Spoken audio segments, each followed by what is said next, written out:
up, guys? I just hit Diamond in Marvel Rivals last night, playing controller on PC. I know. Who does that? Why would you do that? Why would I do that? The reason why I do it is because I just want to relax. There's no benefit of using controller. You're actively playing at a disadvantage on PC. You have aim assist, but it's just so mild you don't even notice it.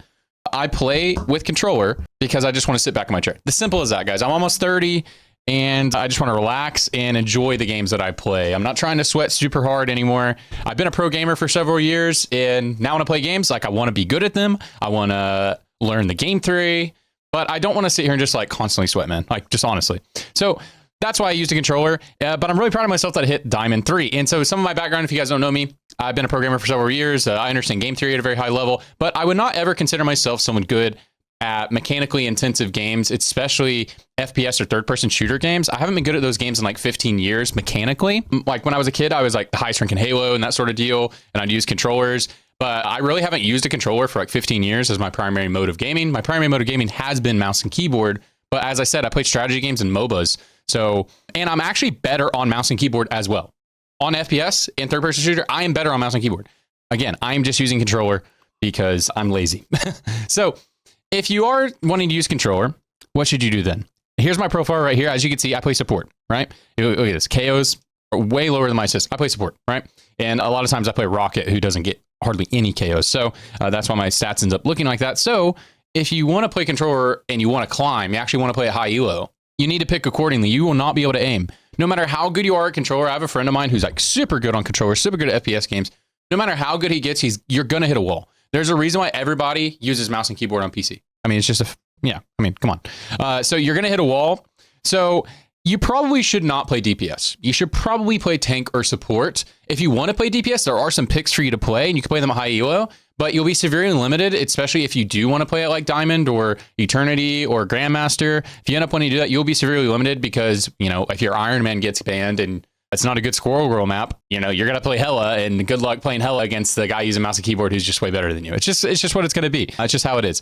Now, talking about settings and stuff like that, I didn't change any of my settings. I used the base aim assist. I have a friend of mine who was messing with a bunch of the settings, and he just went back to the defaults. So I just use all the defaults. I mean, I changed my sensitivity and stuff like that to what I like, and I put it up over time, but you usually want to be pretty low sensitivity on controller because you just don't have much control over the joystick. So you want to be a little bit lower sensitivity. And so when you're picking your heroes, you need to pick accordingly. So let's go to the hero list here. And so if you want to play tank, you can probably play pretty much any of the tanks. Let's look at the vanguards. You can play probably pretty much any of the tanks, but you'd probably rather play some of the more standard tanks like Doctor Strange, Groot, Thor even is fine, even though he's more of a brawler, but he plays a little bit more front to back, and you're not having to like whip around constantly. I mean, you need to do a little bit. Penny and Mag are good. I would not play things like Bruce Banner, Captain America, Venom, and to a lesser extent Thor, but I think Thor can fit in a little better. So I play the more of the stock standard, you know, front to back tanks are going to be a little bit better for you, because what's really hard on controller is playing like flankers and stuff, because you can't whip yourself around all the time. Because if your sensitivity is that high, it's going to be really hard to play. If you do want to be a duelist, then I would play things like Squirrel Girl, things like the flying champions who are harder to hit. So like Squirrel Girl, Namor, honestly, is not too bad. Things that play front to back is pretty easy to aim on as well, because a lot of times you're hitting tank, like Namor, Punisher. Probably wouldn't play Bucky. You got to whip around a lot. Squirrel Girl, Storm, stuff like that. Stuff that plays front to back, or stuff that you don't have to aim as much, or flying champions is going to be your best bet. And then Strategist, play everybody.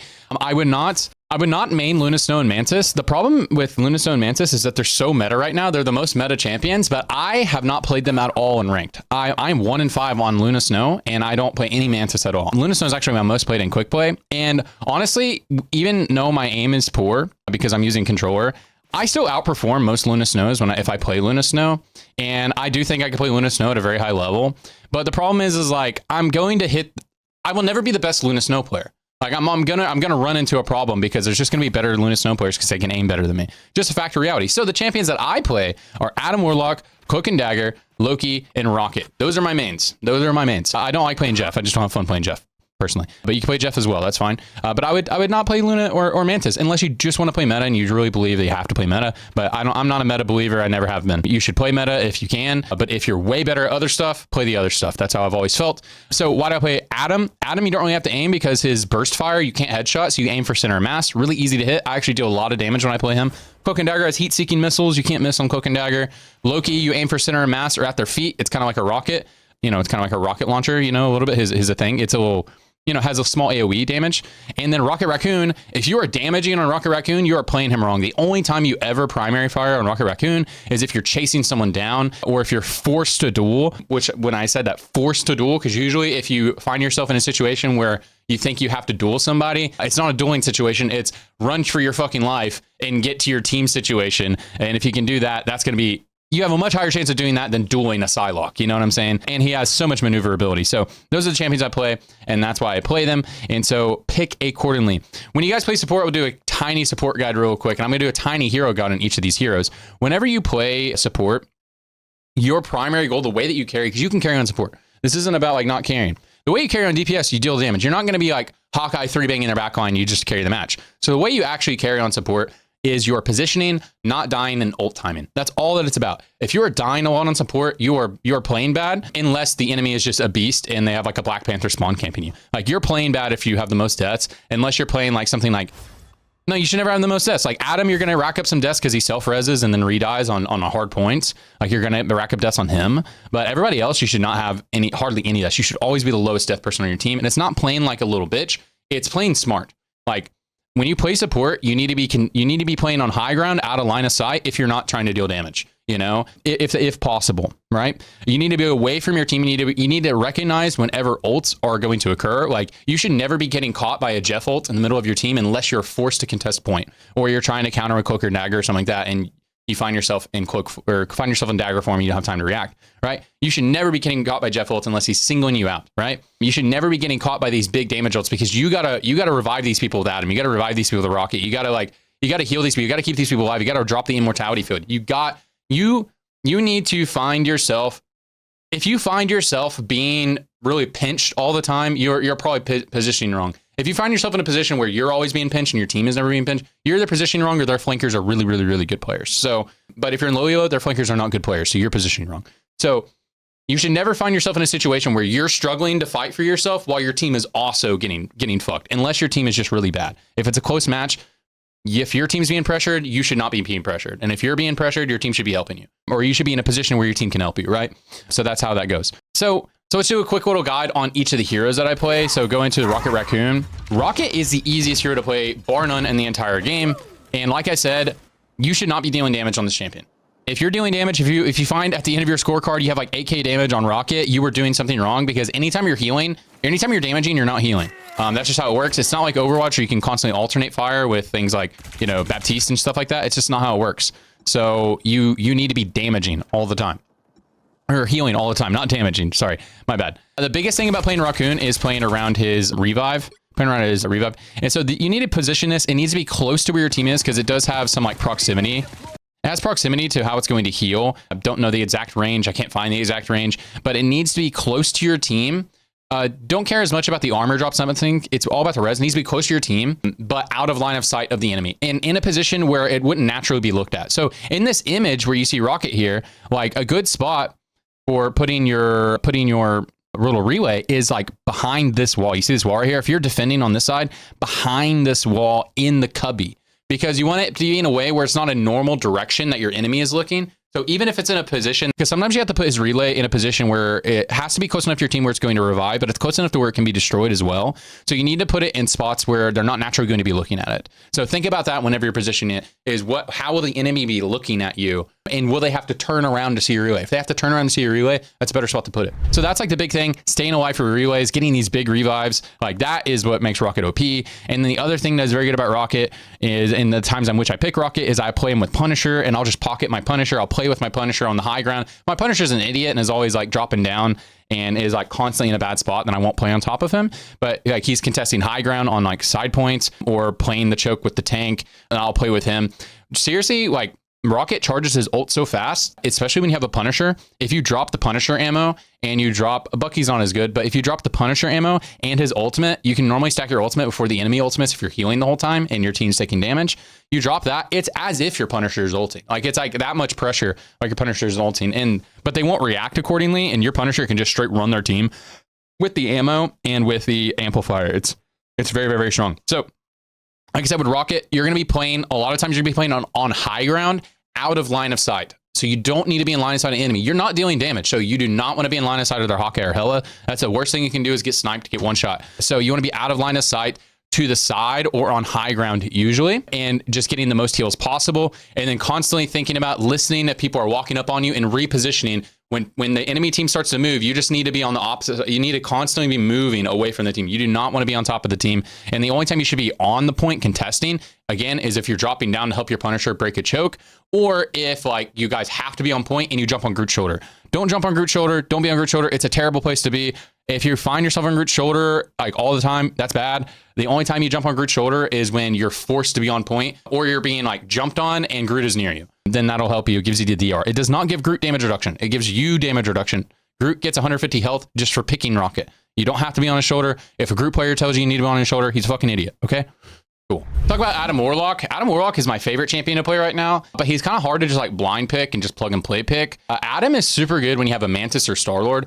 Also, Adam is crazy OP in 3 healer comp. So whenever you have 3 supports, and the 3 support comp, most often the way you want to run it is you want to run Adam, Mantis, and Rocket. So you have double res with Rocket and Adam, and then you have the double res passive on Adam, Mantis, and the Adam res. It's really crazy. So I will hover Adam every game to see if my teammate will pick Mantis, and if my teammate picks Mantis, oh, it's so good because Adam actually doesn't heal very much without Mantis because he gets a 15% heal bonus for that team up. He doesn't heal very much. He's not a big healer. He's more of what he does is in stuff that you won't see in the stat sheet because he'll help you burst kill somebody.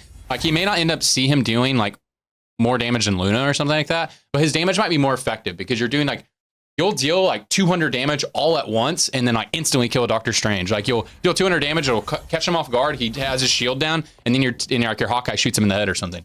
And then he's dead. Like that's like the stuff you do when you're dealing damage. And then also reviving doesn't show up in the stat sheet. So he doesn't fill out the stat sheet in a way. So sometimes you'll get flamed whenever you guys lose. Just don't worry about it. Like people are idiots who don't play this role. So like the Rocket and him are the same. They do a lot of stuff that doesn't show up in the stat sheet. So you'll get flamed sometimes when you lose, but they're just dumb. Now, the other thing you obviously need to be doing with Adam is you're playing for a massive res. Now, whenever you play for the res, you can just res just your tank. Like if just your tank dies, sometimes that's worthy enough to res because like sometimes like your tank dies and since your tank is dead, you're going to have to seed the ground. So sometimes I'll just straight up just revive a Doctor Strange. That's okay. You need to be really close to people. The ult is really weird. I got to keep testing more and more and more with it, but you need to be pretty close to people and you typically cannot res people if they get Jeff ulted off the map because they'll just be too far away from you. Sometimes I have res them. It's weird. Like his ult is kind of weird, but if you're pretty close, it's going to happen. So the way you want to play Adam is you're actually usually on point with your team because his big heal, his big block ability is proximity. So a lot of times you will actually be with your team, but you need to be really mindful on how people are charging your ults. You can tell in a match, once you play enough, if people are charging their ults or not, right? You can tell that. And so once you tell that the enemies and your teammates probably have ults, I mean, you can check on the scoreboard if your teammates have ults, then you need to be playing off of the point now. Because your whole job is once they do the big Psylocke, Punisher ult, Star-Lord ult, you need to be out of line of sight because you're waiting for your team to die. Massive res, heal them the full, and then they walk back out. You just reset a fight full. It's pretty crazy. And so you can actually use his ultimate because it lasts 10 seconds long. It's not like a mercy res where you have to res everyone who's dead. It creates a portal where people get resed into. So if the Psylocke starts to ult and you don't have like a Mantis to defend and like you see the Psylocke, oh, she's about to get a triple, you just ult, you born again. So as she kills them, they're respawned and you just heal them and then you just walk right back in and they just feel like idiots for not doing anything, like for not getting anything done. So to review, you're going to be playing on point until you know that people are charging ults. Then you play off point and you're just trying to snipe people with your burst and get your heal and then wait for that big res at the end of the fight. Occasionally this is very situational, but if you have Adam's passive, sometimes you will just stay on point. This is very situational, but you'll stay on point, let yourself die to the big ult, to the big Psylocke ult, self-res right when the ult ends, and then full res your team on point with your double stack. If you have double stack heal. So if you still have both of your heal charges and your soul bond, like you can let yourself die, just be in your little cloak form, watch everybody, and then and then res your team, res yourself, full res your team, full heal your team, and then retake the point. That is very situational. It's not typically how you do it, but that you can do it like that. And to just show you guys his cosmic cluster, like I said, you don't have to aim on him. So check this out. Look, no headshots. You can't headshot. So you just aim for center of mass. So it's actually really easy to duel with Adam, even when you're on controller and can't aim. On your primary fire, you can headshot. So you can do a lot of damage with your primary fire. So occasionally use that as well. But on controller, like, I mean, I'm just constantly cooking up a cluster. I could do big cluster, heal. Charge up big cluster, heal. That's usually the typical play style. All right, now let's talk about Cloak and Dagger. Cloak and Dagger are the most common one trick on support because it's kind of like the Moira. Like people like feel like she's like the DPS, but honestly, she's like a really big healer. Cloak and Dagger, both of them, they're like a really big healer. I think the best damage doing supports honestly are like Loki and Mantis and Adam to a certain lesser extent. Adam's a little different because it's more about burst, but Cloak can deal a lot of damage, especially in low EO, but in high EO, a lot of times you're just healing most of the fight. But Cloak I play her whenever I don't know what to play. So if I have to blind pick or we have no team ups or anything, well, not blind pick, but if I have no team ups, I'll just play Cloak and Dagger because she's just really good. I'm really good at her, generally just very strong. And then usually I'll have a teammate that'll switch to Moon Knight. Like one of my DPSs, they'll be running it and they'll switch to Moon Knight because he's like the easiest DPS in the game. So she's like a really good like blind pick, just like lock in. I want to play support, but I have no team up, so let's just play Cloak and Dagger and you're good to go. So Cloak and Dagger, she actually heals a lot. A lot of people in low elo, they're like, you know, because they'll think like, oh, she's like Moira. Like, that's why I said she's kind of like Moira because she deals damage. She's like designed to deal damage, but she like actually heals so much and is usually better as a healer, especially in high elo. And you play more aggressive very situationally. So Cloak and Dagger, you know, most of the time you want to play the high ground out of line of sight is really, really, really, really good. And you can get high ground by using the cloak form. If you use cloak form and use this thing, I don't know the hotkeys on mouse and keyboard. Yeah, use that thing. You can ascend and descend when you use that. So you can usually use that to get the high ground if you misposition yourself, and it can be good to go. So being on high ground out of line of sight, but close enough to your team to still hit them with the Veil of Light Force is going to be really good. Also just playing away from your team on the same ground level is fine as well, but you want to play like behind your team or to the side. You definitely want to be out of line of sight. You don't want to be getting sniped by Hawkeye, and you'll be good to go. So the times in which you want to play aggressive, like switching to cloak form, like, so a lot of times, like when you're playing with, if you have to play with your team, if you're down with your team, you'll switch to cloak form quite often if you're playing in the middle of your team, because you'll just like be dropping your heals, doing big heals. You'll drop your little dome down and then switch to cloak over here, blind the enemy, deal some damage. Like when you're playing with your team, you do actually alternate quite a bit. But if you're playing away from your team, which you should most of the time, you're mostly in dagger form. And then the times when you want to be really dominant in cloak form is when you have defensive ults like Mantis, Luna, or your own ults. When you're standing on your own ultimate, you're pretty much immortal standing on your own ultimate unless you get Hawkeye sniped or one shot by something. And so standing in your little goo and then blinding them and dealing damage, your burst is crazy, especially if they're also standing on your little goo. So it's kind of crazy. You can deal a lot of damage. And then so anytime I'm on a defensive ult, I'll try to go hog wild and do a bunch of damage. Unless I have like someone like a Psylocke who's playing off of our ult, who is also ulting and doing something crazy, then I'll just like play to heal them. And then we just like control 2 spots on the map with Psylocke ulting while I'm healing her, and then my ult on the ground, or Mantis ult or something like that on the ground, and be good to go. If you're in low elo, you can play a lot more aggressive and play a lot more standing on your team with Cloak and Dagger, because in low elo, a lot of times you'll just peek the score and you'll see your DPS players just like suck, and you're just like looking at the fights and you're just seeing like they're never finishing anybody, they're just doing trash damage. Then you just go out there and finish people, because in low elo, no one can aim, just hop around, no one's gonna hit you, and you're just gonna finish them off with Cloak and Dagger. And honestly, that's a good way to climb in low elo. I wouldn't like make that your primary playstyle, like I'm a DPS Cloak and Dagger main. Like don't do that. Don't do that. Play more like a normal support. But if you notice when you're in your low elo games, like gold and below, when you're in those games, if nobody's finishing anybody, just like say, fuck it, I'm the DPS, and just do it. And sometimes you'll find, okay, that's working way better. I shouldn't heal these trash players because they can't deal damage.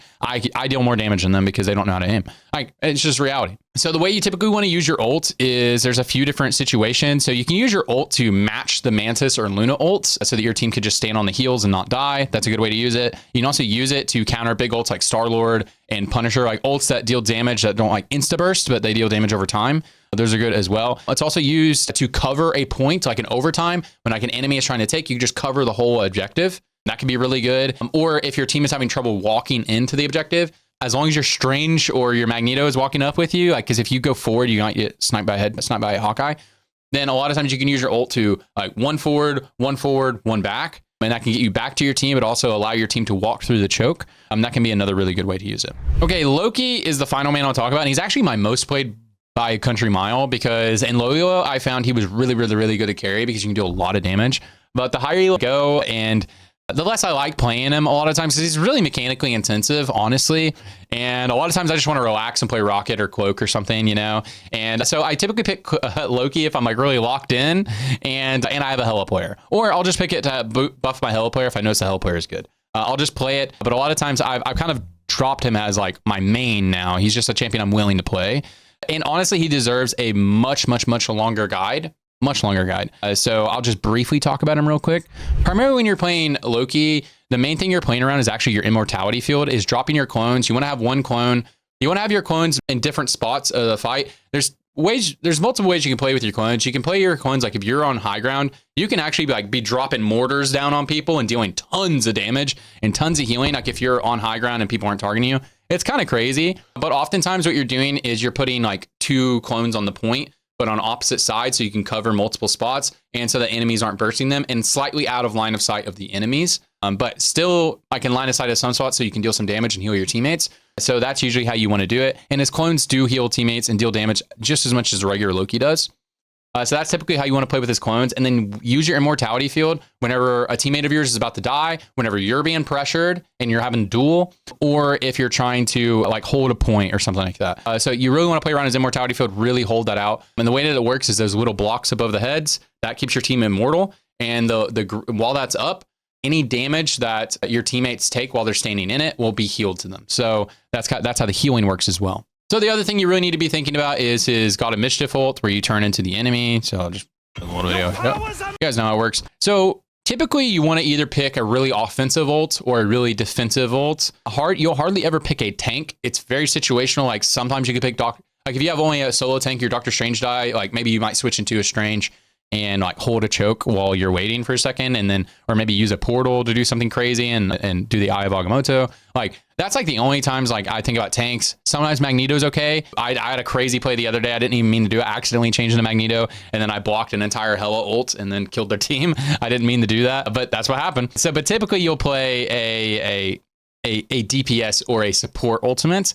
So the best DPSs are going to be things like Psylocke, Hela, Punisher, things like that. Those are the ones that I like. I really like Psylocke, and I like Psylocke a lot. So I like that one a lot. I can just take a point by myself with Loki if my team's not doing any damage. And then the defensive ults you want to use are going to be like Luna, Mantis, or Cloak and Dagger are going to be really good to do. And so when to use these ults, so I'll use a support ult if I know that my DPSs are good. They got their ults. So we're about to have a big fight. I'll take a Mantis ult, something like that. I'll just be a support. We're good to go. If I know we're about to fight and I see we have like a Mantis and a Luna ult, but we have no like Psylocke Hela ult, then I'll turn into an offensive one and fight them and do that as well. So you just pick what your team needs. And that's why I really think Loki needs a much longer guide. There's so many things you do with his clones. There's so many ways like you position. There's so many ways that you're able to duel.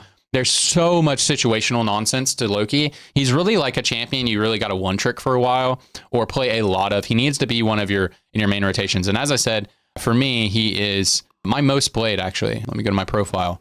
He is my most played in all modes, but especially in competitive. He is by far my most played. You can see what my played champions are here. I played a lot of Luna in quick match, but as you can see here, but I don't play her in ranked. You can see here. Anyways, guys, I just wanted to do a quick little guide on how to play these dudes, how to do this thing, how to climb with controller. If you want to relax and play PC, you want to grind, but also have fun. And like, you know, you're like me, you're just like a grind lord, but you're kind of older and you just want to be less stressed out when you play games. Then this is how you do it. This is how you do it, guys. Anyways, appreciate y'all. I'll see you on the next one.